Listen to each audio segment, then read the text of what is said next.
Well, hello again. This is the first time I've had two videos be posted this close together in a long time. See, this is why collabs are good. They force you to adhere to due dates. So, I am back with my crafty goals for 2021. The crafty goals collab is being done a little differently this year. It's being done a lot more casually, which is totally understandable. I'm sure running a collab with multiple people in it for a full year is exhausting, and I'm only did it 2 years in a row. This year there's no official list of participants, and I don't think there's an official thumbnail as of when I'm filming this. There isn't. If there is, it'll be the thumbnail for this video. Anybody can participate. You're just posting your crafty goals under the hashtag craftygoals, and you post the first Saturday of every month at 3 p.m. Eastern. So it's the same posting date and time as last year, but there's just no official roll call kind of thing, and if you miss a month it's not a big deal and all that kind of thing. So it's just kind of like anybody that wants to participate can participate, and we can follow along with the hashtag. So I am back again this year because I really enjoyed participating last year, and I really think it did help me to be able to track stuff, and I want to continue that. This year I'm doing it a little differently as well. I have streamlined a lot of what I'm tracking in-house. Hopefully this video won't be 50 hours long. So I did make a much shorter list of the goals in general, and you can see part of the next goal there, but that's alright. See, when I'm concise, I can do more things in less pages. It's amazing. So my general crafty goals is to track my goals both monthly and quarterly. I think that'll help me keep better on track, as opposed to going, wow, I'm halfway through the year and I still haven't done XYZ, like open an Etsy store. So I want to track the goals and also set them monthly and quarterly, and then I want to compare my quarterly accomplishments to basically the total of my accomplishments from the quarters last year, just to see if I am still making progress. As far as stash busting and whatnot, I want to continue to track my progress with both stash busting and project creation, and then I'm going to potentially do some stash roulette with unused and little used supplies, which is what this list is. I basically just took my list from last year of stuff that I don't use as often as I should or keep forgetting about. I just put it here. I numbered them. I have lots of room to add more if I find something that I forgot about. I've seen a lot of people doing this. It's not my idea at all, but basically you just use a random number generator online to pick a number between 1 and whatever the last number is on your list, and then you use that supply in your upcoming project. So I'm going to try and do that. I don't know if it'll be a monthly thing, but maybe every other month or something, just sort of force me to use some stuff. Then I also want to track my spending and try to spend even less than I spent last year. As far as social media, I want to get ahead of myself with crafting new videos. I've said that before, that last year I started out really strong and then lost the plot. I want to continue to post once a week on YouTube and try to work up to twice a week. I want to get consistent on Instagram, and then as that moves forward, I'll look into getting consistent on other platforms and just do one at a time as opposed to trying to be perfect everywhere. And then again, do at least 3 collabs for the year and get back to cataloging in Evernote. And then of course the last one is open a freaking Etsy store. So that's kind of just the general goals for the year, and I do think that tracking my goals monthly and quarterly will help me get more specific as things come up. So this is my use your stash spread. As you can see, it is much different than last year.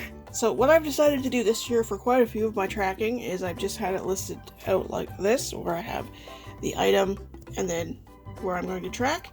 And I've color-coded the months with different pens. And what I'm going to do is I'll just put hash marks in the color of the month that I'm in and then total it up at the end of the month. I'm not going to do a specific itemized list now other than this. I'm hoping that'll help me keep things tracked faster, and also because I'm color coding, I can look at a glance and say, oh wow, I used up a lot of XYZ this month, but then I didn't use too much next month or whatever. The plan for this year, a lot of my tracking is going to be color coded hash marks as opposed to writing everything out and making sure I count everything out as I go and blah blah blah. For my projects made spread, I'm doing the exact same thing. Hopefully this will take up less space because I can just hash them with different colors and I have all this space for different projects. Crafty spending, pretty much the same spread as last year, except I was smart enough to go horizontal this year as opposed to vertical. Social media stuff, since that's kind of a mess for me. I'm going to track how many videos I've put up, and I want to start tracking followers and things like that. I also have collabs here.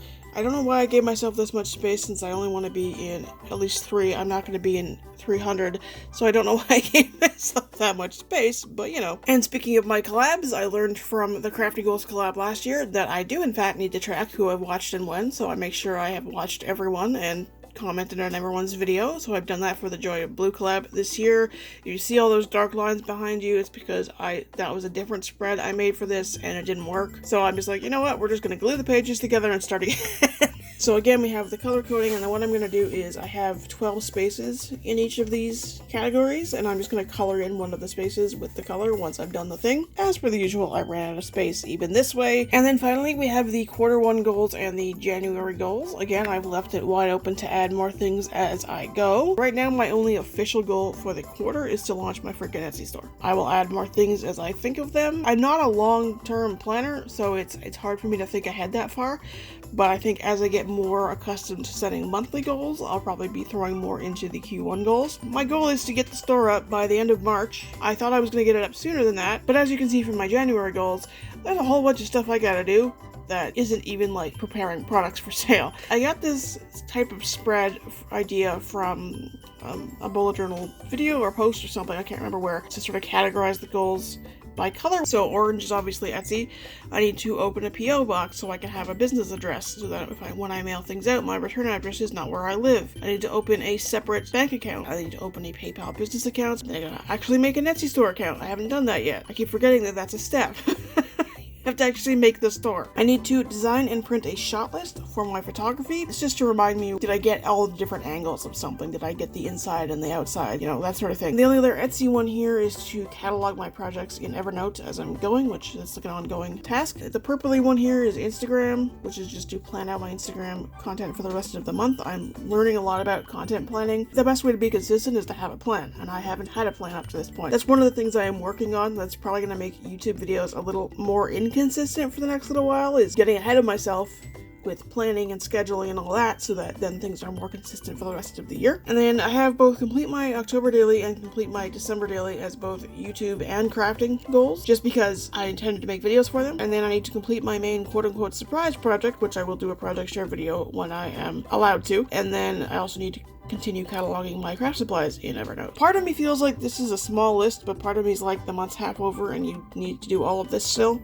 so it's not really a small list. There's a high chance, because I didn't really come up with these goals till the middle of the month, that a lot of them may very well roll over into February, but this is the start. And that's it for my crafty goals for 2021. I'm hoping that this being more streamlined will make everything more concise, both from a video perspective and just a general goal planning and tracking perspective. So I'm so used to saying at the end of this, everyone's linked below, but nobody's linked below this time.